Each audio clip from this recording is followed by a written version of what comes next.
4 ఏళ్ల తర్వాత 2025 జనవరి 13 నుంచి మహా కుంభమేళా జరగనుంది.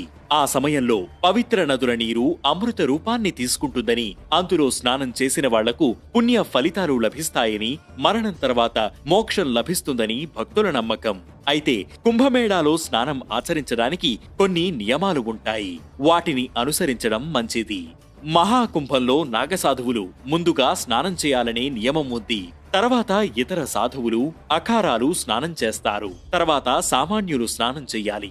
పొరపాటును కూడా సాధువుల ముందు స్నానం చేయడానికి ప్రయత్నం చెయ్యొద్దు. అది సాధువులని అవమానించినట్లవుతుంది. గృహస్థులు మహాకుంభానికి వెళుతున్నట్లయితే స్నానం చేస్తున్నప్పుడు 5 సార్లు స్నానం చెయ్యాలి. అవివాహిత యువకులు మాత్రం కావలసినన్ని సార్లు స్నానం చేయవచ్చు. మహాకుంభంలో స్నానం చేసిన తర్వాత 2 చేతులతో సూర్యునికి అభిముఖంగా నీటిని సమర్పించాలి. స్నానం చేసిన తర్వాత ప్రయాగ్రాజ్లోని ప్రసిద్ధ లాతే హనుమాన్జీ ఆలయానికి వెళ్లడం చాలా మంచిది.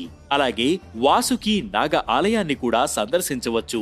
ఇలా చేస్తే మంచి జరుగుతుందని అందరూ నమ్ముతుంటారు.